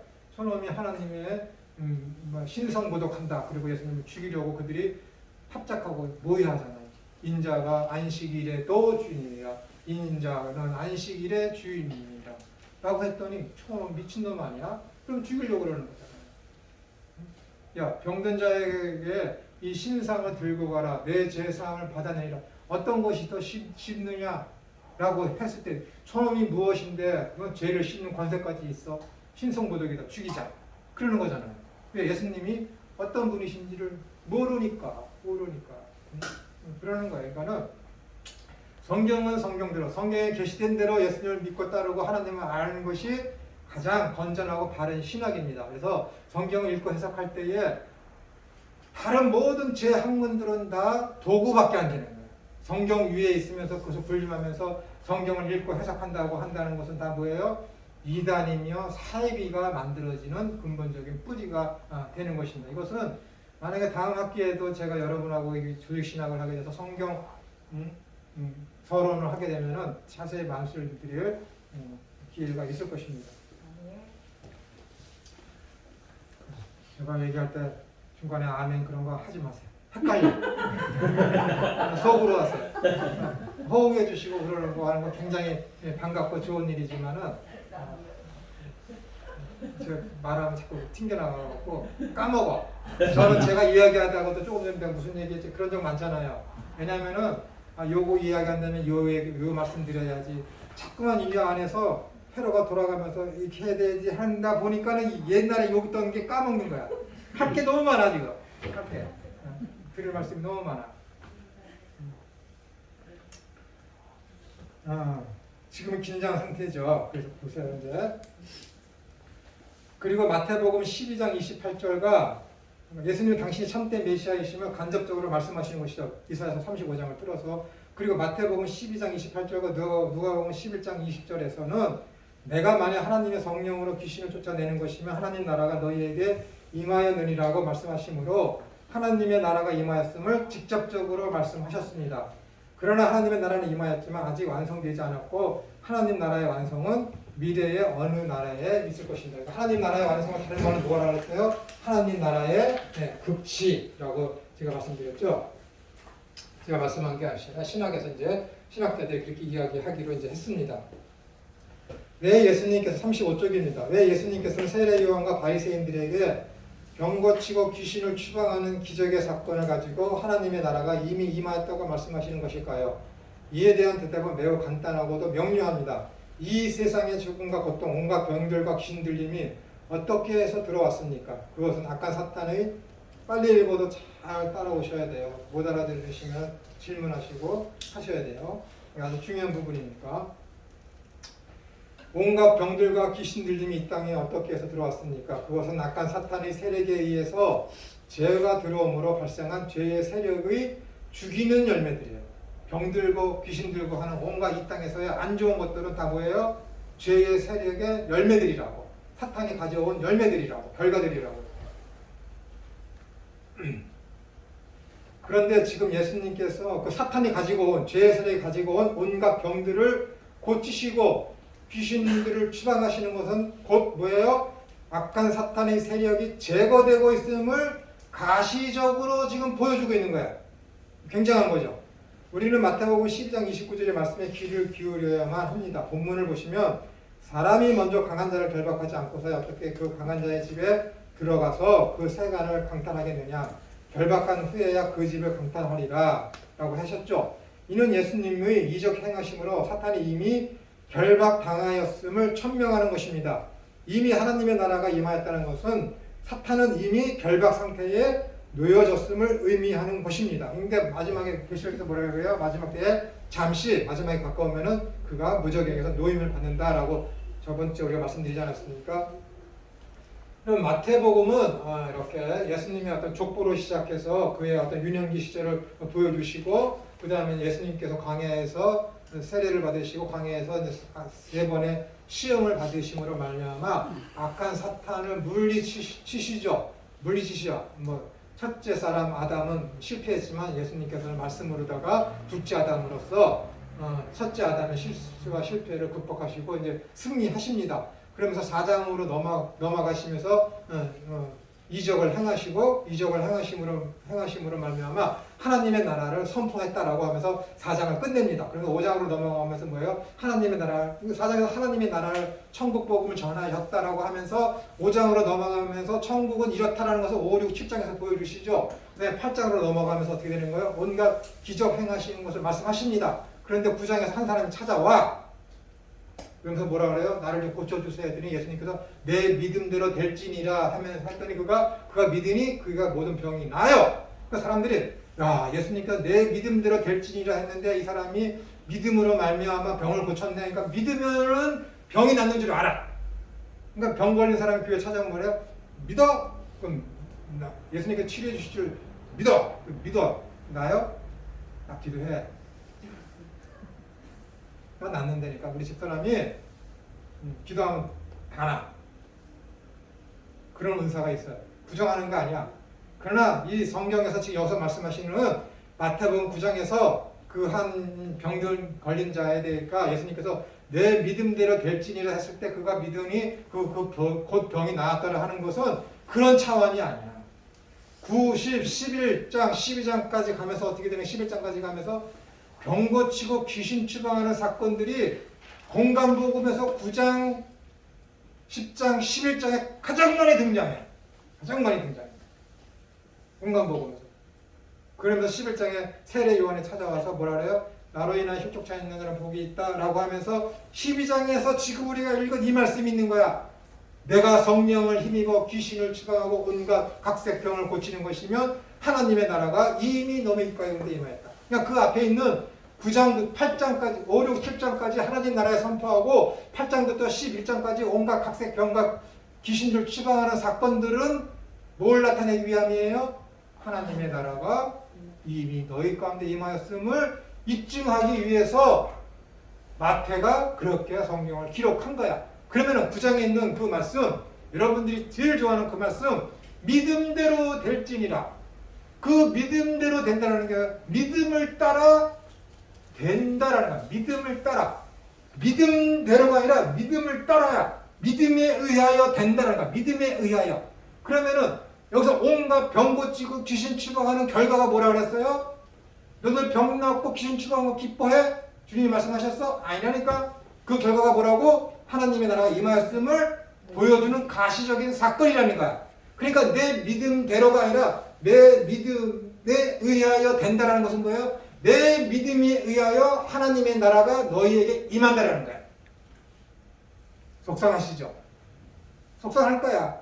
믿음대로 된다고 해서 주여 이거 나한테 주세요. 믿습니다. 하면 줄 줄 알지? 받아봤어요? 믿어요? 뛰어내려봐. 믿습니다. 얼마 전에 잠비아에서 지난 내가 봤을 때 9월인가 그 사람이 자기 자신을 전문 목사가 무덤을 자기 스스로 파서 자기 교회 집사한테 자기를 묻으라 그랬어. 사흘에 부활한다고. 그런 믿음이 있어요? 얼마나 믿음이 강해. 상상을 초월하는 믿음이지. 김천호는 그거 신용도 못해.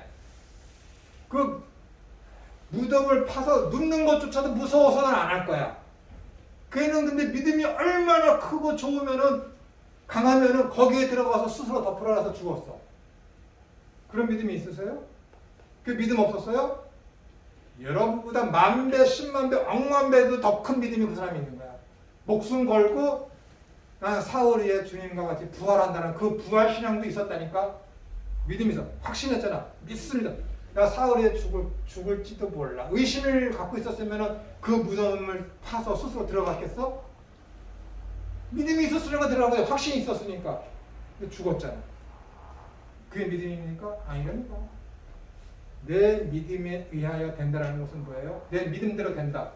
믿었어? 내 믿음에 의하여 믿음을 따라서 되는 것은 하나님의 나라가 너희 가운데 임한다는 것을 지금 주님께서 보여주시기 위해서 9장부터 있었던 모든 이적과 기사를 통틀어서 결론 내린 게 뭐예요?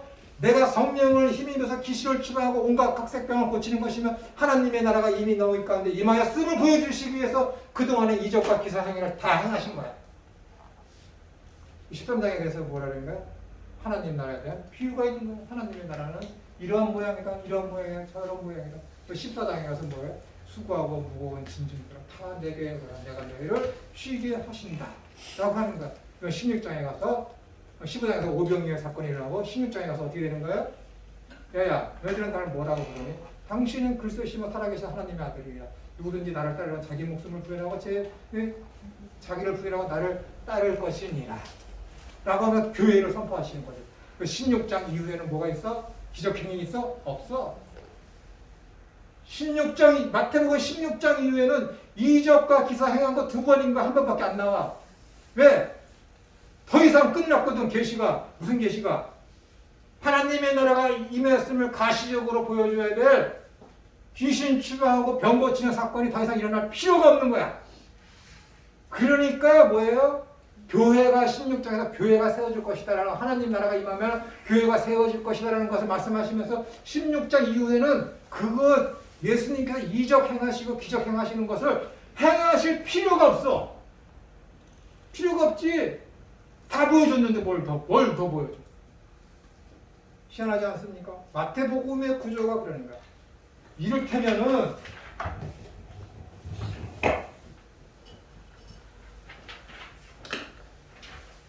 여기 그리스도께서 있어요. 주님이 출발할 때 쭉 올라가. 클라이막스가 누구예요? 마태복음 16장에 있는 당신은 누구십니까? 했을 때 당신은 그리스도시여 살아계신 하나님의 아들이십니다라고 클라이막스가 여기라니까. 예수님이 하나님의 아들이신가 그리스도 선포되는 게 그게 클라이막스지. 성경이 뭐예요? 예수님에 관한 얘기잖아. 그분이 어떤 분이신가? 예수님은 누구신가? 그리스도가 누구신가, 메시아는 어떤 분이신가, 하나님 아들은 어떤 분이신가를 보여주는 데가 크라이막스가 마태복음 16장이야. 16장. 크라이막스에서 계속 가. 어떻게 오셨는지, 광야의 시험, 그가 정한 것이 무엇인지, 그 천국을 어떻게 설명했는지, 그 천국에 들어가려면 어떻게 해서 들어가야 돼? 오직 믿음으로만 들어가는 거로구나. 아, 병 고치고 하는 것이 하나님의 나라의 모습은 이렇다라는 걸 다 보여줘. 다 끝났어. 여기부터 뭐예요? 가는 거야. 죽음으로. 이게 마태복음의 2장 구조예요. 놀랍지 않습니까? 당신은 그리스도시며 살아계신 하나님의 아들이시며 선포가 딱 끝나자마자 급격하게 마태복음에서는 이적과 기적을 행하는 것, 귀신 추방하는 사건이 단 한 번이고 두 번밖에 등장하지 않아요. 그 이후부터 등장하는 게 뭐예요? 말세에 관한 거, 비유에 하나님 나라의 비유에 관한 거, 믿는 자들이 어떻게 살아야 되는지, 신명기와 같은 그 구조로다가 하나님께서 말세에 있을 것을 강론하시고 감람난 산에서 이런 일들을 강론하시고 그런 것밖에 없습니다. 이적과 기사 지금 필요 없어요. 여러분. 필요 없어요. 근데 저같이 약골인 자는 부인이 옆에 있어야 돼요. 그럼 은사 받은 사람이 옆에 있어요. 띡 하면 여보 아파 기도해. 기도해. 멀쩡해. 우리 애들 아프지? 기도해. 근데 애들이 안 받으려고 그래. 왜냐면 기도하면 흔적이 있거든. 이런 얘기하면 이렇게 막 이렇게 꾹꾹 누르는 게 아니라 이렇게 살살살. 그때 여기가 아프다. 살살살살 비비면은 엄청 아파요. 그러면 손을 꽉 잡고 왜 이렇게 꽉꽉 누르려고 그래? 꽉꽉 누르는 게 아니야. 살살살살 비벼. 그런데도 아파. 근데 그거 아파. 근데 진짜 아픈 건 다 나. 신기하죠? 어떻게 할 건 내가 경험하고 있는데도 거짓말하는 것 같아? 은사 있다니까. 고린도후서 11장에 나오잖아. 은사에 대해서 쭉쭉 나오잖아. 그 은사 부정하는 거 있어.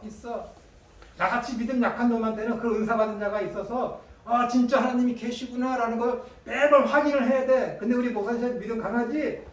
100번 기도해봐 안 나. 왜? 믿음이 강하니까. 그런 체험을 안 해도 이분을 믿을 뿐이거든.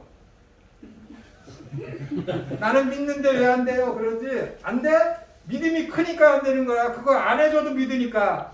나는 믿어요. 그럼 해줘야 돼. 왜? 안 해주면 난 하나님 안 믿거든. 안 낳는 게 감사네. 네. 진짜요. 믿음이 너무 연약하니까 하나님께서 매일같이 사탕 하나씩 주는 거야. 처음에 먹어. 그래야 내가 믿으니까. 저도 사탕 좋아하는데. 받지 마세요. 그러는 거예요. 진작 얘기 좀 해주시지. 저 아프니까. 세상에 일반 의사가 많아요. 병원 가는 게 1차적인 것입니다. 1차적인 것. 근데 이거 하도 적명 있으면 내가 이거 뭐 기도 안 받았습니까? 이거 날려고 내가 매일같이 새벽 5시 반에 일어나갖고 그냥 7kg씩 뛰고 그냥. 지금은 괜찮습니다. 지금 많이 좋아지고 있는 과정에 수술하고 나서. 걷는 데 지장 없으세요? 네, 그런 건 없습니다. 괜찮아요. 꼭 수술에 낫는 거라는 걸 진작 알았으면 진작했을 건데 무식해서 하나님이 고쳐주시겠지. 안 고쳐주니까는 내 믿음이 많이 성장했구나 그러는 거죠. 어디 어체르죠? 그러므로 어체죠. 그러므로. 그러니까 이렇게 귀신 추방되고 하는 그런 모든 사건들은 예수님께서 하나님의 나라가 임했음을 증명하시고 선포하시고 나타내 보여주시기 위해서 믿게 하게 하시기 위해서 행하신 것들이었다라는 거예요. 그런 것들을 지금도 원하고 그걸 안 해주면 하나님 안 계신다라고 하면은 되지 않는 것이죠. 안 되는 거예요. 안 해줘? 그럼 내 믿음이 그렇게 강하다라고 여러분들이 오히려 더 기뻐할 줄 아셔야 됩니다. 저는 도덕론 심보죠. 도덕론 심보예요. 병원 가면 어떻게 돼? 약국 가면 돈 들여야 되잖아요. 그 돈을 안 드리려고 그러는 거야. 얼마나 나쁜 놈이야. 하나님이 다 하신다니까. 그럼에도 불구하고 하나님이 눈 딱 감아주시고 해주시는 거 보면은 그래도 하나님 진짜 하나님이셔. 그다음 그러므로 우리가 요한계시록 20장에 말하는 1000년 동안 결박당하고 1000년 동안 왕노릇 한다라는 데서 1000년의 기간은 예수님의 초림부터 재림까지의 기간임을 알 수 있습니다. 그러니까 뭐라 하나님 나라가 이미 너희 가운데 임했으니까 지금이 뭐라고요? 1000년 왕국 시대라는 거야. 지금이. 만약에 이것이 전천년설이나 후천년설 그 세대주의자들이 이야기하는 역사적인 전천년설이나 세대주의 전천년설에 의하면은 지금은 예수님께서 말씀하신 마태복음 12장에 있는 그 말씀대로 이미 하나님의 나라 너희 가운데 임했다라는 이 하나님의 나라를 어떻게 설명할 도리가 없어요. 그러니까 지금이 천년 왕국이 성경적으로 봤을 때 100% 맞습니다. 천년 기간에 예수님의 초림부터 재림까지의 기간임을 우리가 알 수가 있습니다. 하나님이 다스리는 하나님의 나라는 이미 임하였으나 아직 완성되지 않았습니다. 완성은 재림과 동시에 이루어집니다. 그 완성이 되면 그 나라에서 하나님 나라에서 어떻게 되는가? 극치를 누리는 것이죠. 완전히 부족함이 없는 풍성함, 완전함, 온전함. 아직 완성되지 않은 하나님의 나라에는 잔존하고 있는 사탄의 추종 세력들이 악을 바라고 있습니다. 완성되지 않은 하나님의 나라. 이들의 악한 세력은 쉽게 제거되지 않음을 주님께서 마태복음 24장 1절부터 33절에서 간단하게 말씀하셨습니다. 첫째는 사람에게서 나타나는 징조로서 미혹이 많이 일어나며, 둘째는 환란의 징조로서 첫째에서 전쟁과 기근이 발생하여 난리가 일어나며, 셋째는 자연의 징조로서 지진과 화산 폭발과 같은 재난이 발생하고, 네 번째로는 종교적 징조로서 거짓 선지자, 거짓 그리스도가 나타나서 불법이 성행하게 됨을 주님께서 친히 말씀하셨습니다. 이렇게 첫 번째부터 네 번째까지 있는 이러한 일들이 만약에 점진적인 해석에 의해서 첫 번째는 예전 시대고 마지막 네 번째가 최후에 일어날 마지막 시대 때 가까이 왔을 때 일어날 시간적인 순서에 의해서 주님께서 말씀하신 것이라면은 지금이 심각한 거죠. 네 번째는 뭐예요? 종교적 징조로서 거짓 선지자, 거짓 그리스도가 나타나서 불법이 성행하게 된다고 했는데, 오늘날과 같이 이렇게 불법이 성행하고 거짓 선지자와 거짓 그리스도가 나타나서 믿는 자들을 선동하고 유혹하는 시기가 오늘날처럼 흥황했던 시대가 어느 때 있었습니까? 요즘이 가장 심하잖아요. 그렇지 않습니까? 눈만 떠서 교회 간다고 옆에만 보면 뭐예요? 저 교회가 뭐예요? 저거 혹시 신천지 아니야? 저거 혹시 안산홍 아니야? 그런 의심을 하게 되잖아. 저도 잘못해서 신천지 교회에 한번 들어가 봤어요. 이름이 너무 좋아. 그래서 갔어. 무슨 교회였더라? 영광교회인가? 그래서 영광교회인가? 그러니까 바로 집 앞에 그 교회를 갔는데 그것이 신천지였었어요. 그 다음부터 만약에 우리 다음 주에 저 교회 갈까 하면 그 전에 가서 그 교회에 가서 주보를 먼저 받아와. 그래서 확인하고 이제 가죠. 확인하고. 그런 시대예요. 그런 시대.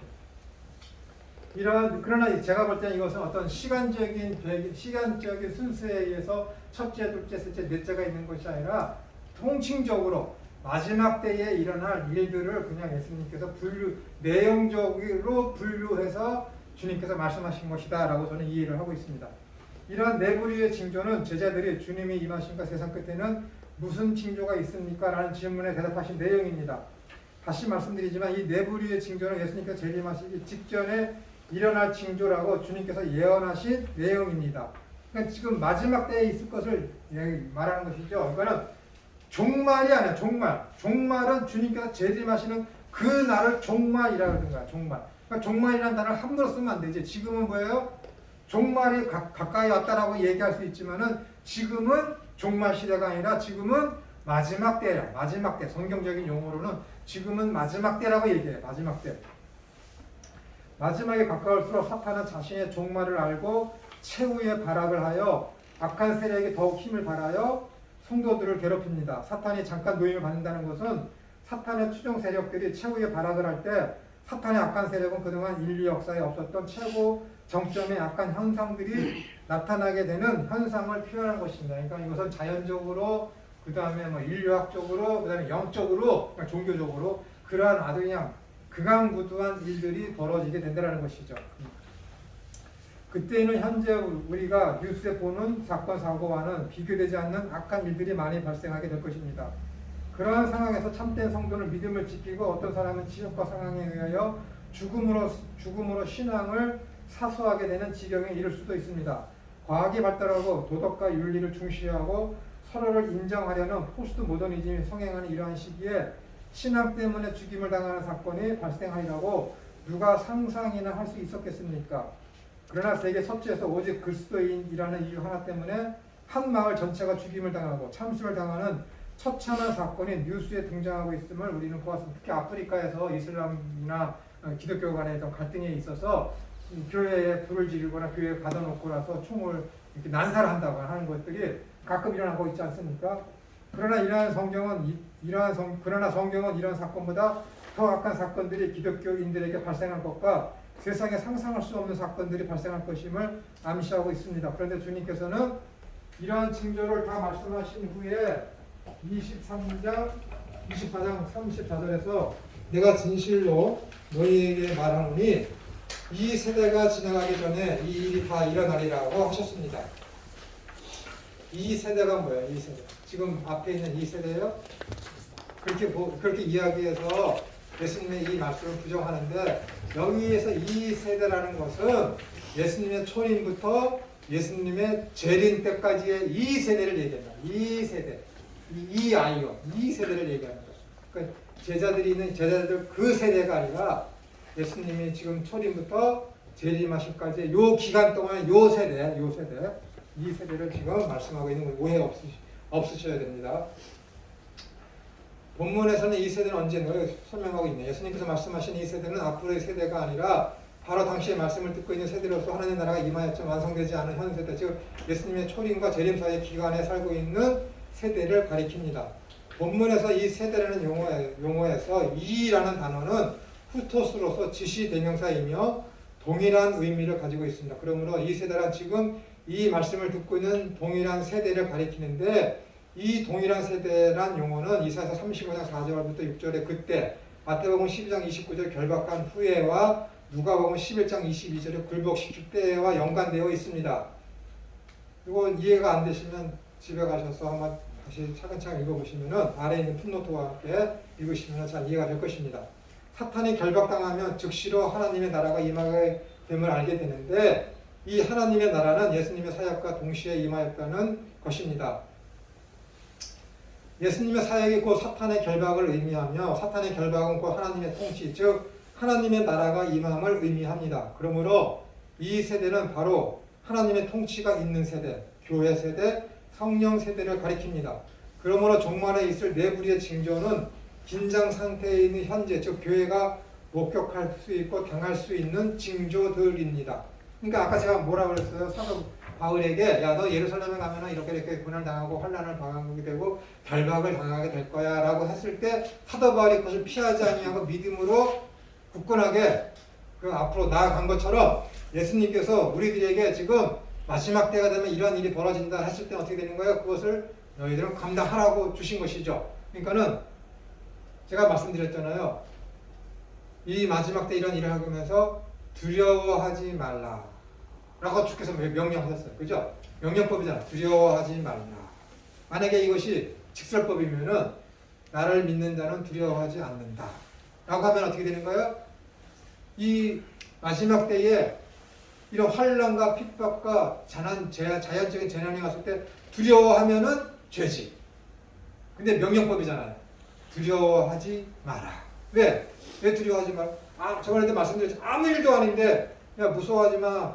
말 안 하잖아요. 그죠? 웃는 일인데, 웃긴 일인데 야 무서워하지 마. 평화로운 일인데 야 무서워하지 마. 그러면 말이 안 되잖아요. 진짜 무서운 일이니까는 두려워하지 말라고 말씀하시는 거예요. 진짜 무서운 일이 발생될 것이기 때문에 위로 차원에서. 그러면서 뭐래요? 끝까지 견디는 자는 의의 옷을 입으리라. 그거요. 견디라는 거예요. 견디라고 하는 것이죠.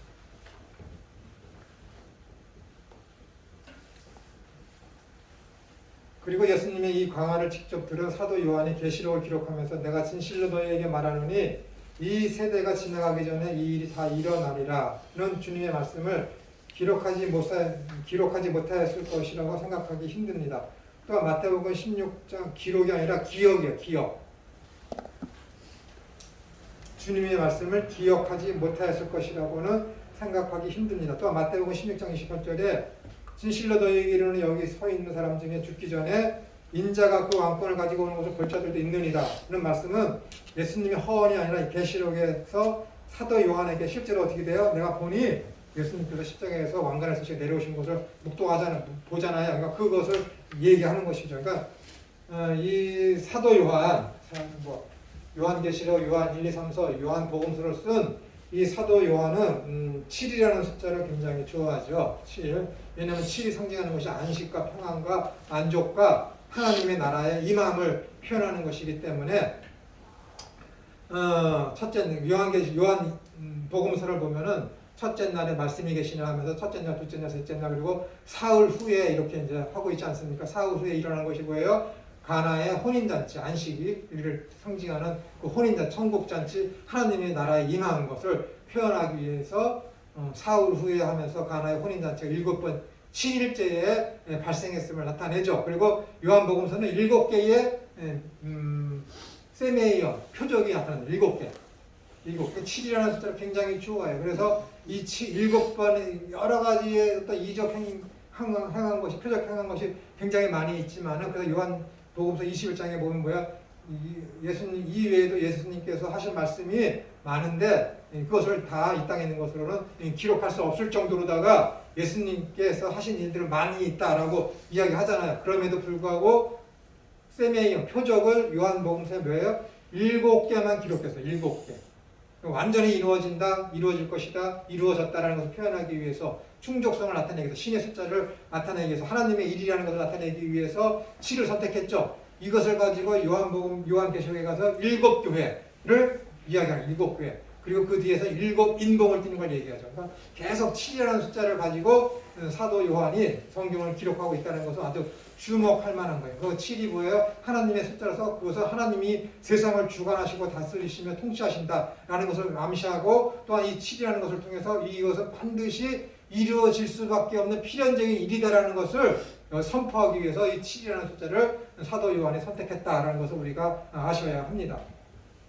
그리고 이 7이라는 숫자, 그 다음에 요한 시편에 보시면은 몇 장인지는 모르겠지만은 여러분들한테 말씀드렸지만은 지금은 그 구절이 기억이 나지 않습니다만은 시편 기자는 출애굽에 있을 당시에 10가지 재앙을 애굽 사람들한테 행하지 않습니까? 근데 시편에서는 2번에 걸쳐서 이 출애굽 사건에 있었을 10가지의 재앙을 7가지로 축소해서 얘기합니다. 7가지로 축소해서.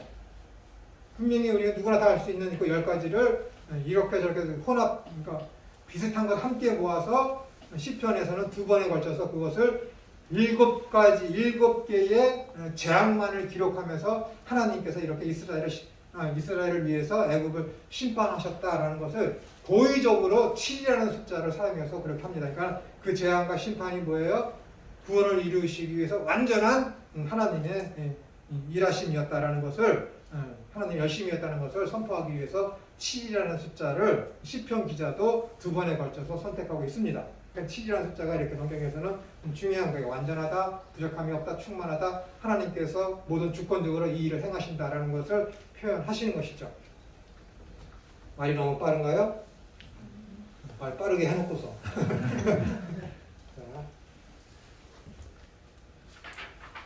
특히 요한이 증언하였다라는 용어는 문법적으로 부정과거형을 사용하고 있음을 주목하여야 합니다. 이는 이미 주님의 말씀이 이미 완전히 성취된 것을 눈으로 다 확인하고 증언한다는 것입니다. 요한의 이 증언은 사실입니다. 왜냐하면 요한은 이 증언 때문에 밤모섬에 유배되었고 수많은 증거자들이 고통과 죽임을 당하였습니다. 요한은 지금 목숨을 내어놓고 이 계시록을 기록하고 있을 정도로 이 말씀들을 긴박하고 중요하고 반드시 발생할 사건들이기 때문이라고 하고 있습니다. 그러므로 이러한 정황적 증거를 통해서 보더라도 이 세대란 성령님을 통하여 세워진 교회, 즉 주님의 통치가 임하는 하나님 나라로서의 현 세대를 가리킨다고 할 수가 있고, 이 세대란 바로 뭐예요? 천년왕국이에요. 그러니까 천년왕국 시대 때 어떻게 이런 일이 벌어질 수 있습니까? 라고 했지만은 이 천년왕국은 지상에 임한 것으로서 아직 완벽한 완전한 하나님의 나라가 아니라 완성을 내다보고 있는 어떤 이미와 아직의 긴장 상태에 있기 때문에 악한 사탄을 따르는 귀신의 세력들이